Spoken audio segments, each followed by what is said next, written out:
Jesus is being asked, which is the greatest commandment in the law?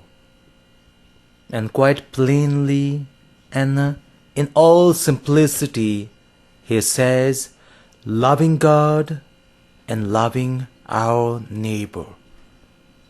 This question was to test Jesus, because it wasn't just the 10 commandments that we know. Their life structured on 600 plus laws. And it was to ask Jesus, or to understand whether Jesus as a teacher got the things right. And when he's being asked which is the greatest, or which one is the greatest, this is what Jesus tells them. And this loving God and our neighbor is seen in the life of Ruth. Ruth, who comes in the story of the first reading. Ruth in her companionship to her mother-in-law. Her mother-in-law who was alone, whose husband has passed away, whose 2 sons passed away, and she was alone.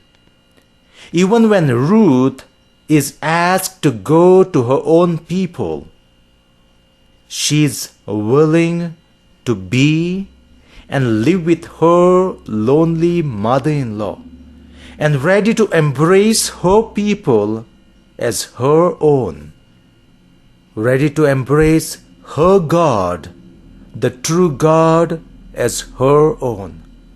A true example of what loving neighbor means. If our love and relationship with God is authentic and true, it will necessarily flow in loving neighbor. Loving neighbors is not loving our own blood family. Neighbors is anyone. They could be family, and they could be strangers. True love of our Lord should automatically lead us to love our neighbor selflessly. And I say it again, selflessly, in that true love.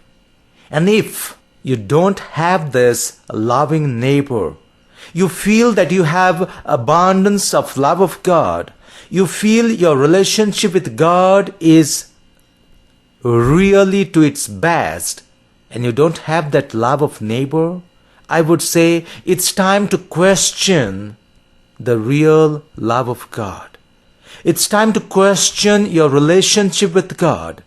It's time to question your sincerity in this relationship or in this love of God. Because I mentioned the true love of God should automatically lead you to love your neighbor. That heart in you which God forms, that heart in you which is absorbing this love of God in you should automatically give it out in your neighbor.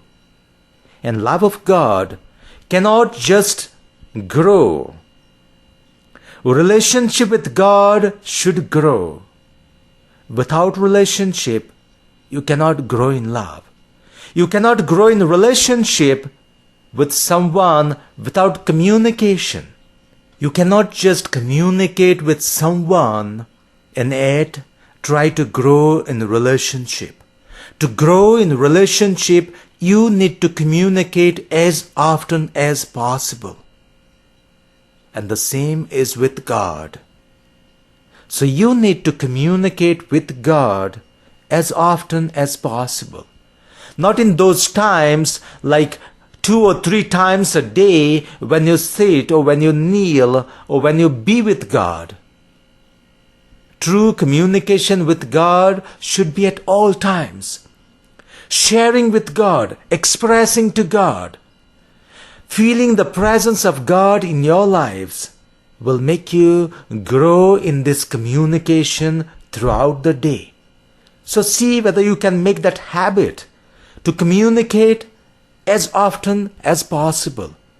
and as frequent as possible, which will lead you into this relationship, and the relationship will lead you into that love of God.